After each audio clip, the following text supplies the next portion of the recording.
weather has started to turn. I can feel it in my bones. It's something I've gotten used to as I get older.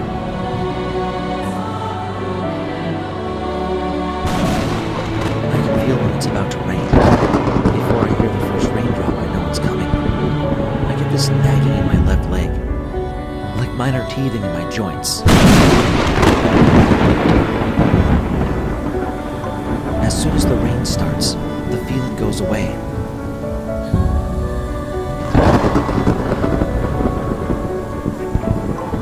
I can feel it now. The sky looms heavy overhead. I know it, but I cannot see it. I cannot see Cucumber.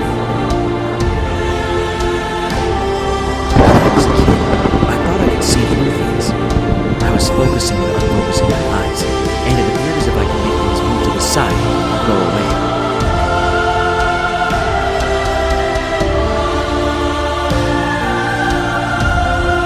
It's funny now. When one thing exists and one doesn't, it's not a debated fact. It's just a matter of perspective.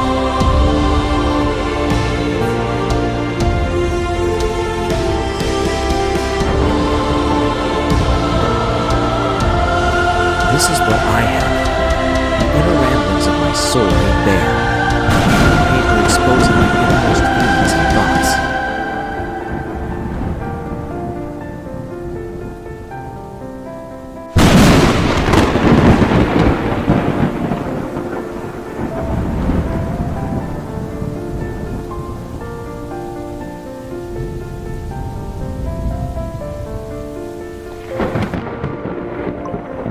Whether I'm here or not, I don't know. Certainly from anyone else's perspective, I might as well not be. That's how it's been for all of my life.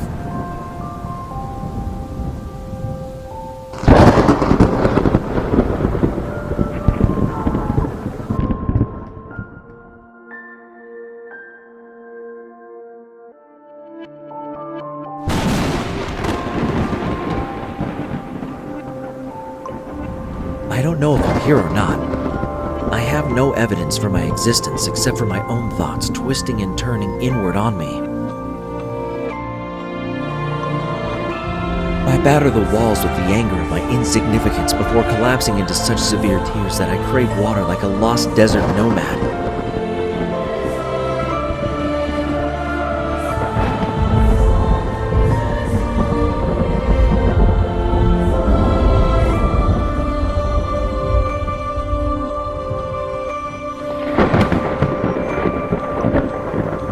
I am so unfathomably hungry that my body is turning against me.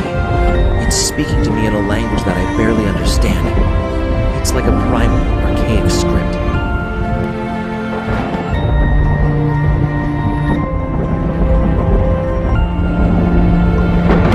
It's etched across my body, in my fading muscles, my swollen belly, my sunken eyes.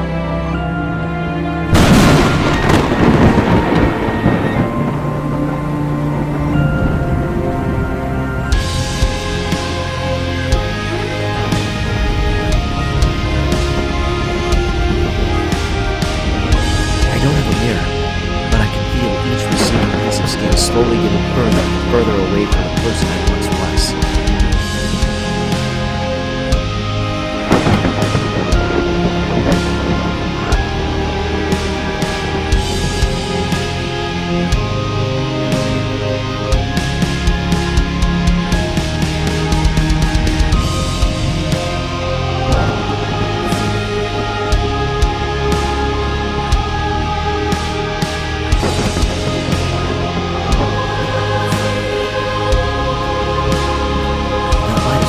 Story of my life.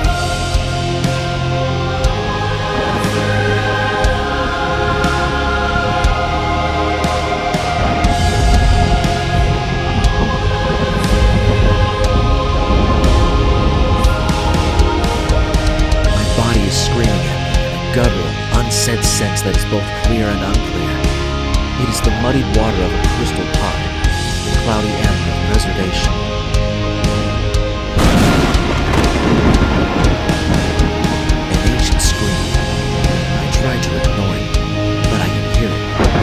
As my limbs become taut and I approach a realization of complete oblivion is taking control.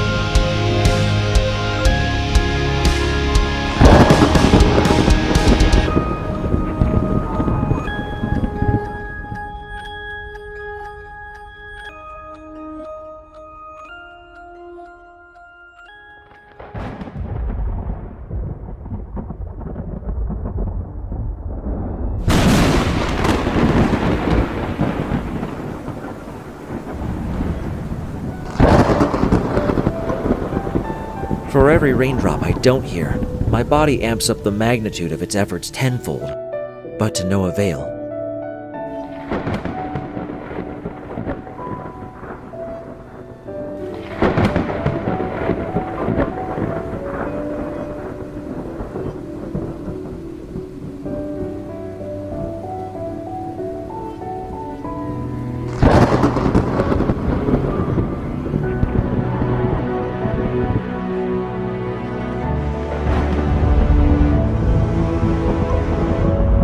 Not allowed relief.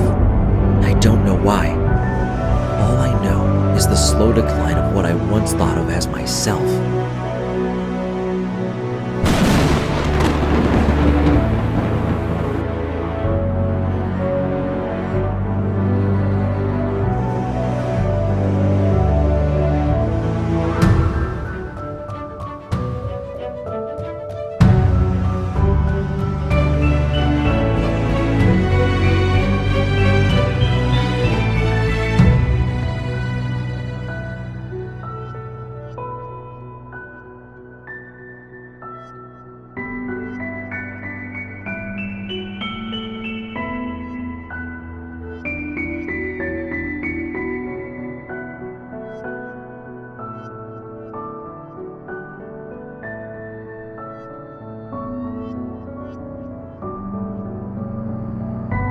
What did you see? I saw a shadow outside my window.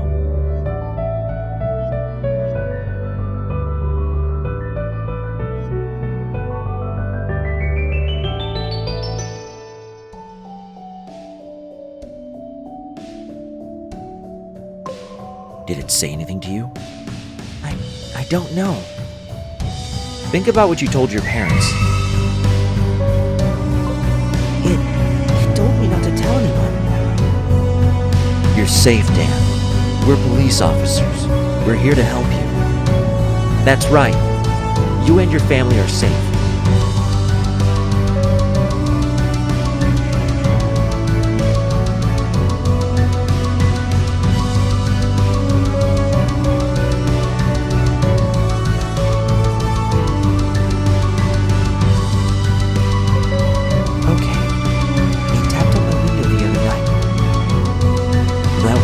Wednesday, right?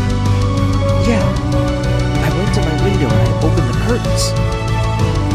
And the shadow was there.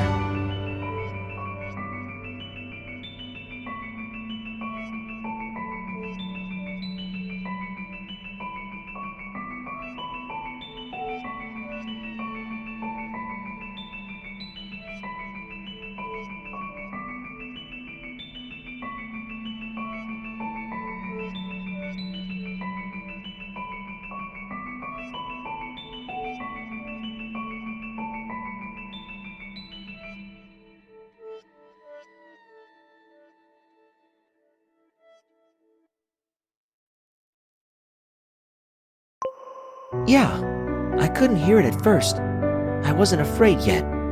I didn't understand. You're doing great, Dan. Keep going. It kept whispering something. It wanted me to get closer. I leaned in to listen. What did it say, Dan? I think it was a man. It kept saying Merry Christmas over and over.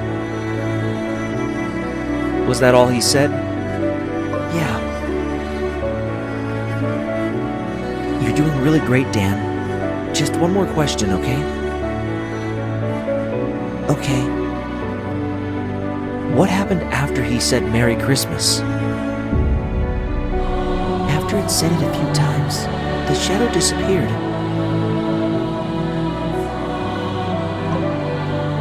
Thank you so much, Dan. Your parents are in the waiting room.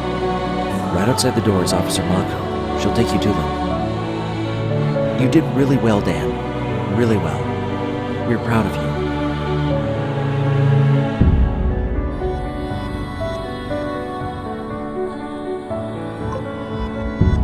Tenant, what the fuck do we do? We stake out the house, but beyond that, there's nothing we can do.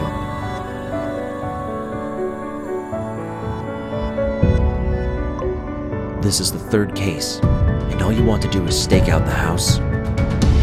What do you want from me? The captain wouldn't approve anything else.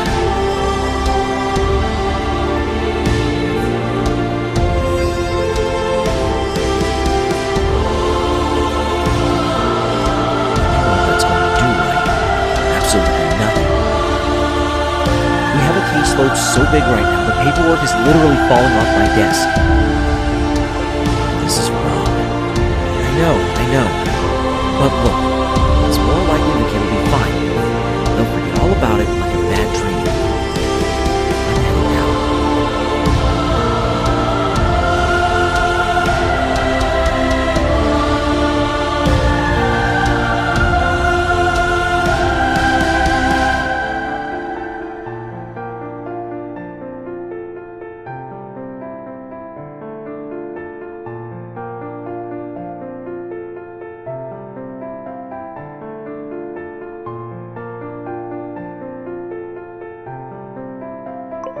I woke Mom and Dad up really early. They told me to go back to bed. I tried to sleep more, but I couldn't. I was really excited.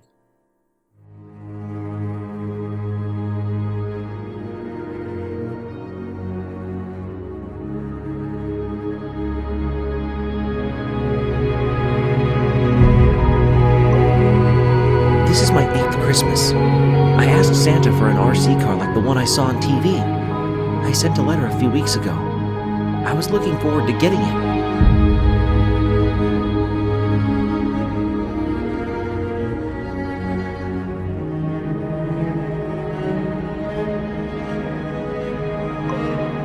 Finally, Mom and Dad woke up. It was 8 a.m. Dad made coffee and Mom made breakfast. We always do the presents after breakfast and before lunch.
We had bacon, eggs, orange juice, and toast.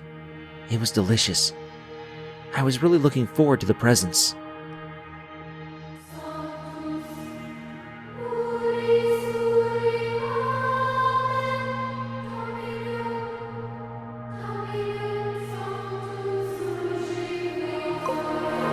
After breakfast, I ran to the tree and picked out the biggest box. I wanted to unwrap it right away, but Mom said to read the label. It said, "To Dan, from Santa."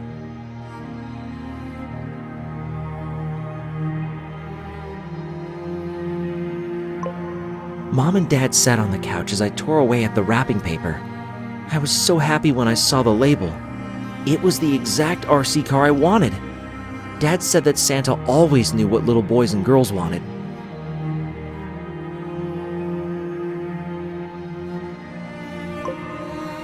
Mom said that was true. He did. He read all the letters. I opened more presents and got everything I wanted. Dad helped set up the RC car and I drove it around the sitting room.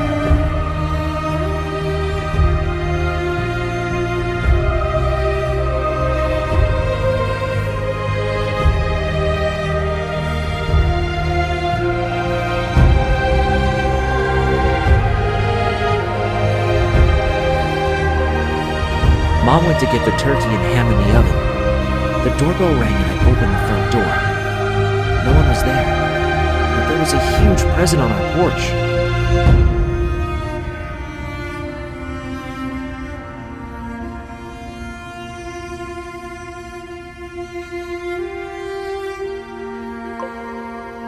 I yelled for Dad to come over and see.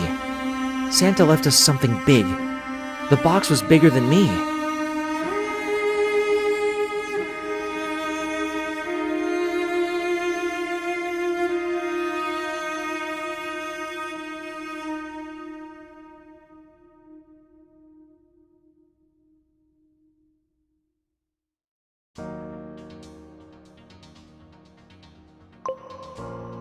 Dad looked confused and told me to go to my room for a bit. He must not have expected such a big surprise from Santa.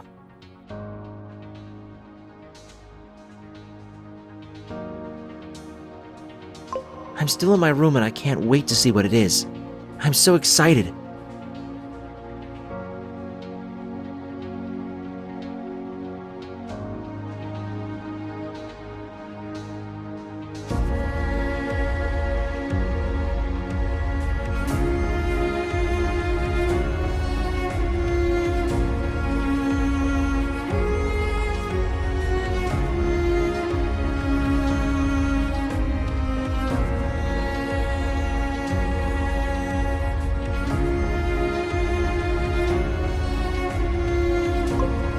Thanks, Santa.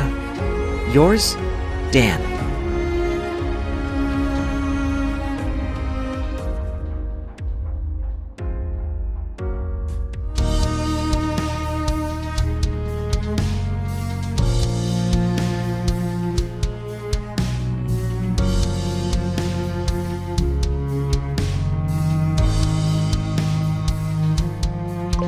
It's been a long while since I thought about Dan.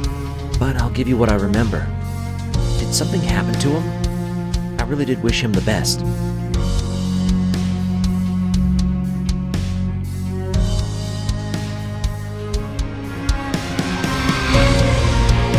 was referred to me from a general practice in, I think, 1989. Apparently he'd been having some weird issues at home and in school, which is, not unusual for 15-year-olds. I got the reports of what happened. Well, if you're calling about Dan, you know what that is. I got copies from his regular doctor. Awful. Really awful. I felt for the kid.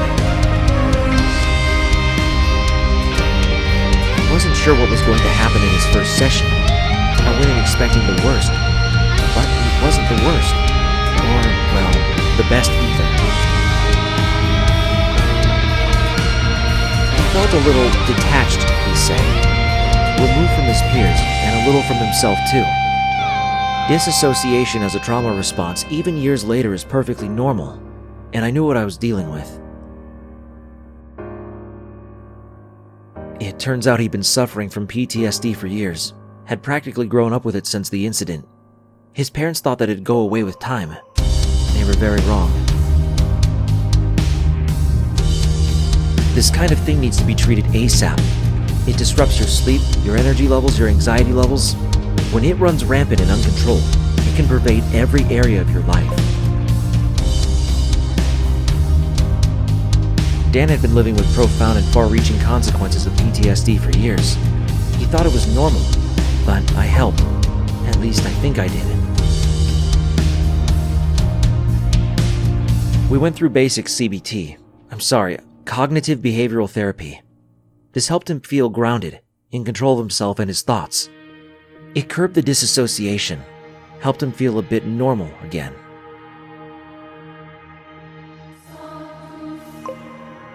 We made progress for nearly a year. Good progress. He told me he made a few friends in school, and he had a better relationship with his parents. He was feeling well, really well. Then his insurance ran out. It was near Christmas, 1990. His dad lost his job and the family lost their health insurance. I wasn't in my own practice at that time, not like I am now. If I gave him a discount or did sessions outside of my regular work, I would have lost my own job. What was I to do? I was young, 2 years out of college. I felt bad. I feared all our progress would be undone. He was heartbroken, until his face went placid and he whispered something that put a chill down my spine. "Merry Christmas to me," he said. I'll never forget that look on his face. I remembered that bit from the police report.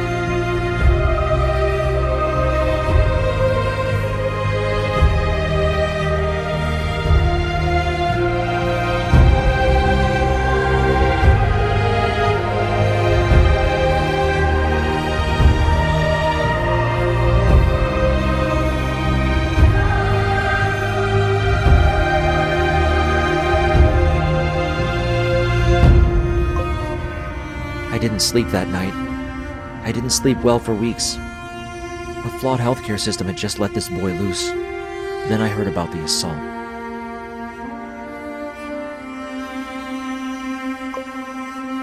Oh, do you not have that report? He was a minor, if that makes any difference. I may have it on my computer somewhere. We scanned all of the old stuff somewhere in the early 2000s. I'll get it to you later. It was 1991 and his parents called me.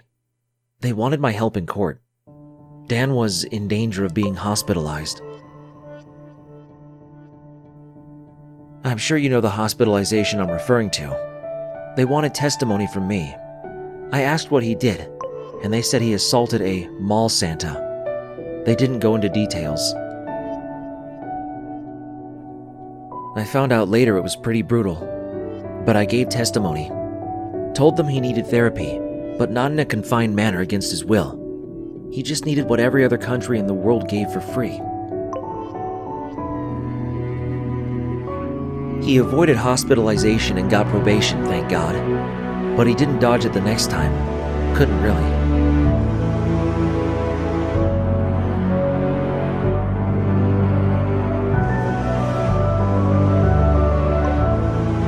I'm sorry. I got carried away.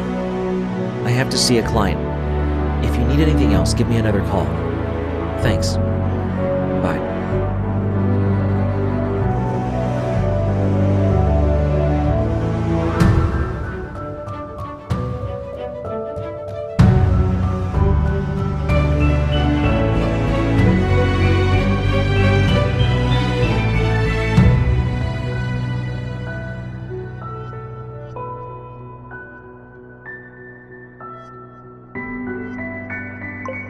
I hate this costume. This red and white prison.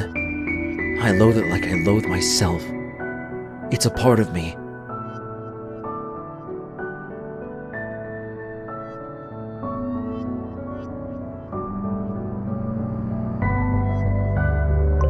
It's all of who I am, and it's nothing at all by the same token. It's everything and inconsequential.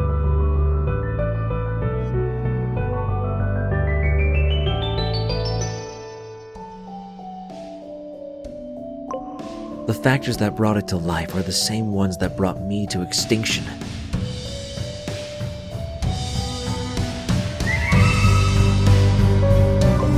I'll write it on the walls, the ceiling, the floor. Here.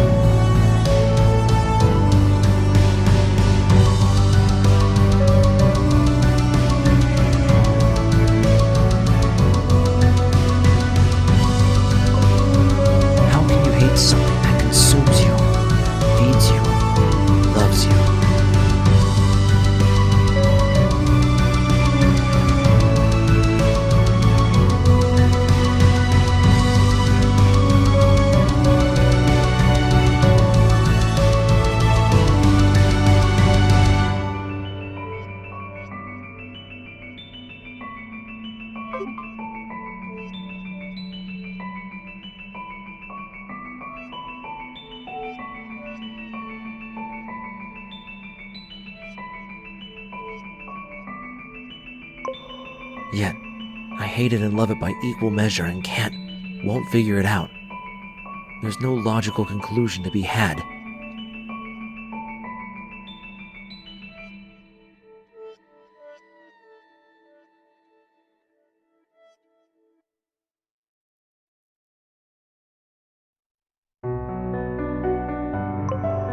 I tear at it and repair the tears through suffering.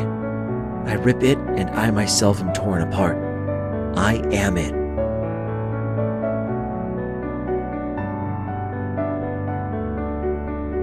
It is me.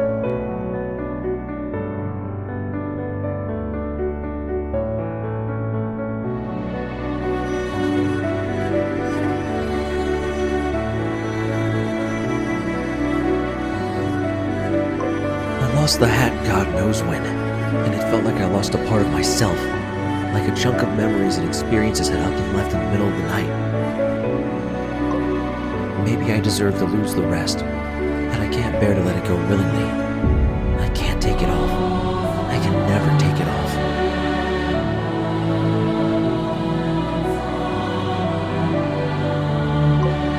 I will sit here until my dying days wearing it. I will be buried in it. I will decompose, and it will hug my bones until my coffin meets oblivion, and we are all united in the singularity of the universal reverse Big Bang.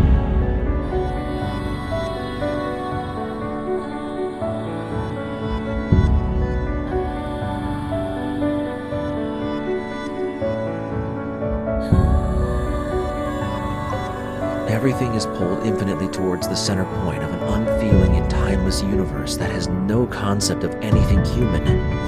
It gives us life, consumes life and matter in more than equal proportion. I will sit here until my dying days. The universe will have to wait till its hands on me.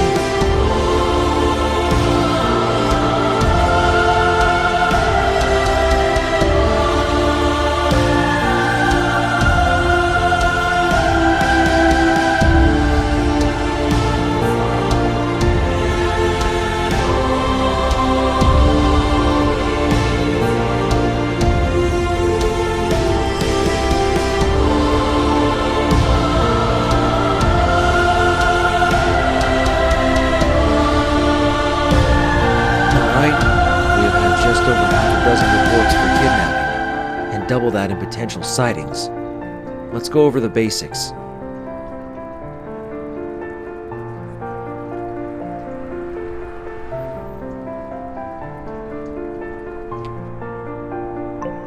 We have a costumed lunatic, a first for this department. He should not be considered armed, but should be considered dangerous.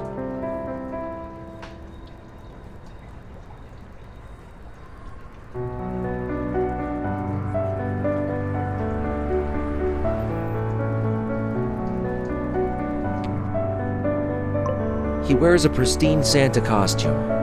From what we have gathered, he thinks of himself as the real Santa Claus. He's a bit out of season, but who knows what he's thinking.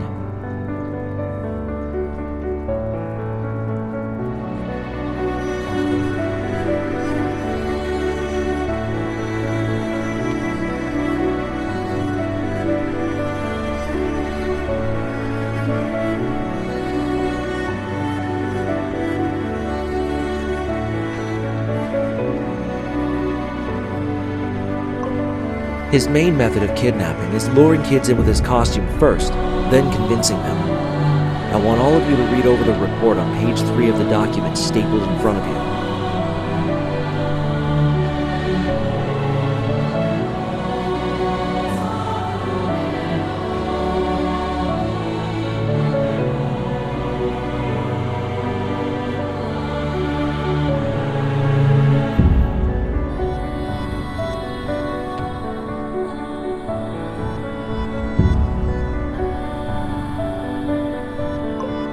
Alan Bailey, 8 years old.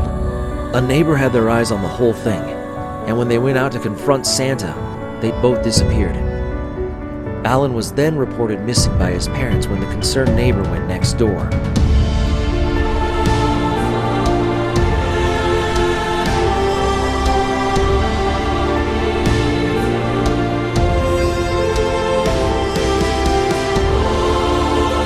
The neighbor said that Santa approached Alan in a vehicle as Alan was coming home from school.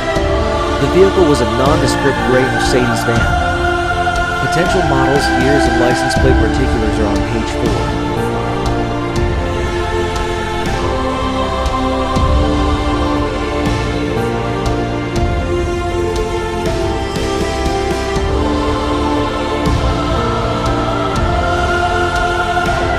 They conversed for around a minute, by which point the neighbor went to go outside and lost sight of them. That's all we got from the neighbor.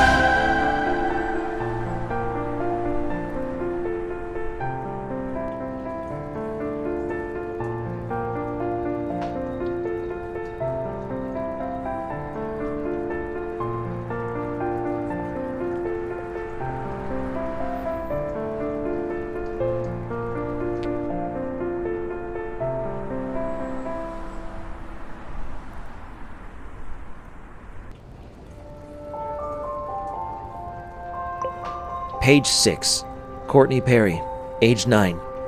Taken on the 17th of December, 2 days after Alan. This time walking to school. One eyewitness, but they didn't catch anything we haven't covered. The vehicle drove in the opposite direction.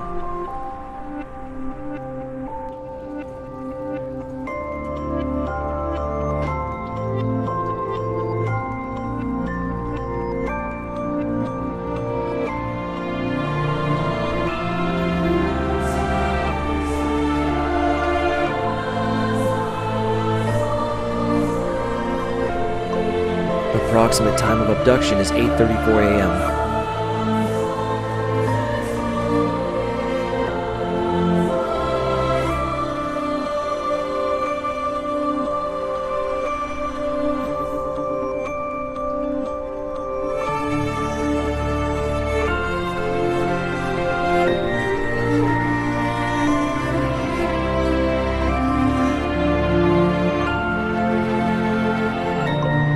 Next is Matthew Price. Somehow he was lured out of his home in the middle of the night and disappeared. Early on the 18th, parents went into his room 7 a.m. and he was reported missing around 8 a.m. We have a perpetrator operating at wildly different times in different locations. He uses one vehicle for his crimes.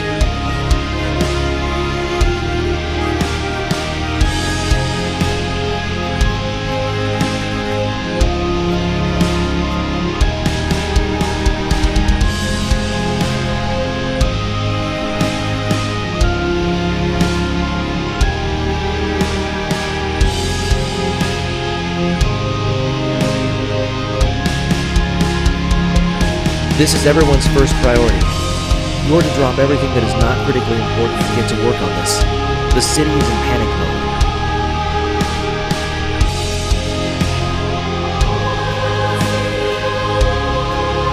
The governor is talking about organizing armed escorts for school children using Homeland Security as well as soldiers from nearby military bases.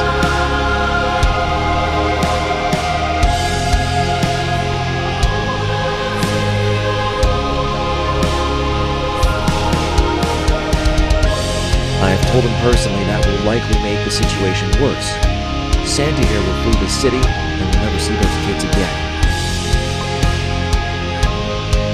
We need to work fast. We need to have eyes everywhere. The whole city anxious for us to find these kids alive and get Santa behind bars to face life or the death penalty.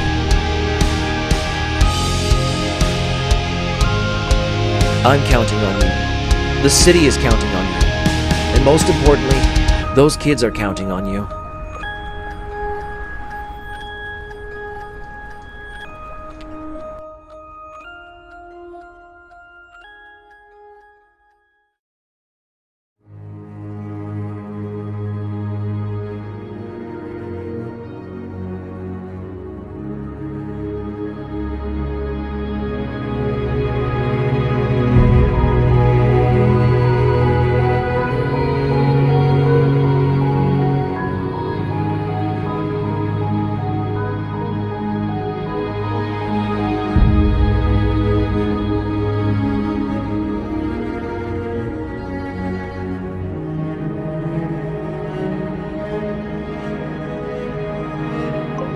The memories of what happened to me swarm like flies in my head.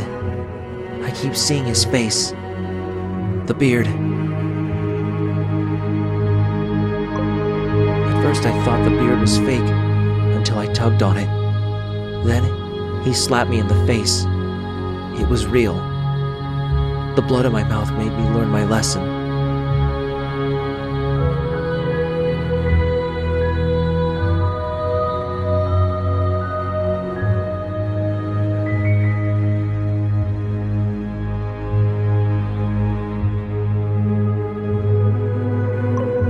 I didn't know where my parents were. Later, I found out they weren't anywhere. Not anymore.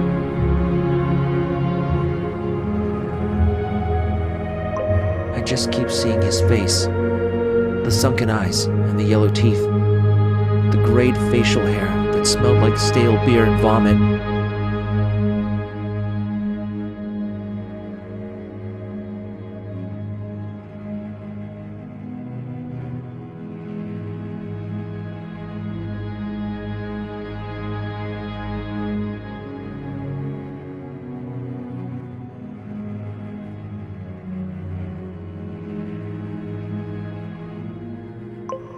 Days stretched into weeks. I ate leftovers. I tried not to eat, but eventually, I had to give in. He'd beat me if I didn't. He kept saying it. Merry Christmas. When he whipped me, when he hit me, he acted as if he was giving me a gift, but I know it was only for his sick pleasure. He enjoyed it. Always a smile on his face. Christmas cheer, he'd call it. Christmas fucking cheer.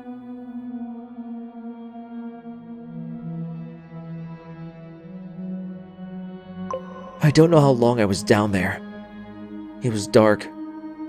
I learned after that it was an illegally constructed basement in an industrial unit. I was half an hour away from my own home, but I may as well have been on a different planet. I have scars. They run down my legs, across my back, my arms, my thighs.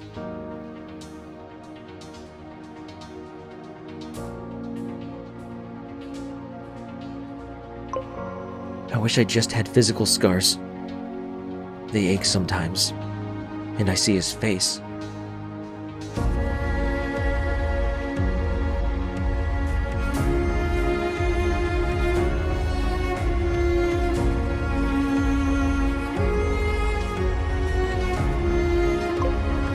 He's laughing. He has a metal chain in his hand. I can smell that disgusting smell. Feel the wet patch beneath my feet where I'd urinated earlier.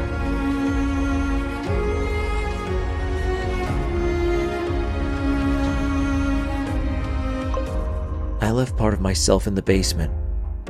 The part of me that couldn't cope. Part of me said goodbye, and I've never seen it again.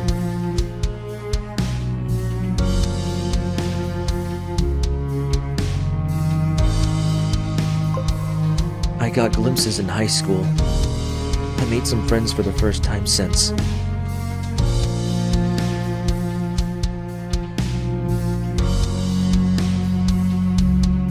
Then, my adopted dad lost his job, and I said goodbye again.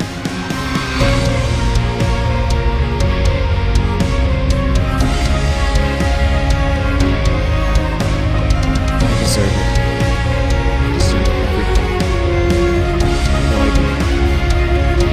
I know that there's no excuse. There's nothing in this world that scares me now, and I am accepting death incarnate to come to my domain and slay me where I sit or stand. I've been a terrible director for my own destiny, with a journey that was flawed from the start. I could have been something.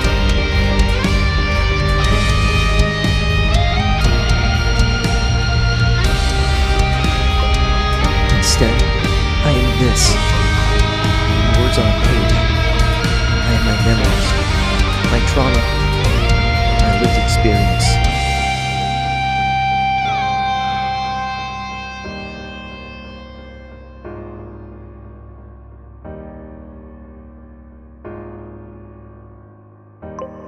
I am this room, and this room is me. I am the ink and this pen. I am the blanket I ball my dry tears into. I am the floor that threatens to consume me.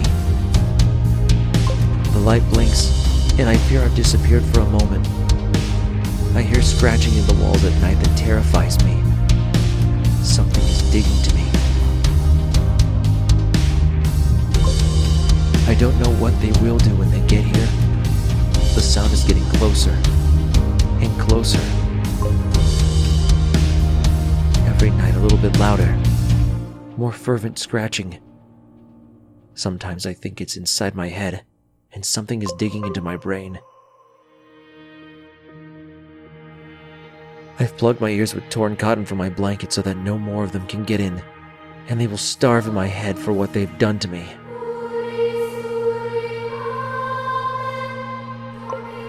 I'm done. I'm waiting for it all to end. They can't dig faster than death will take me. I'll make sure of it. I'll put up barriers and brace my bed against the wall. I keep seeing his face. I keep smelling that god-awful smell.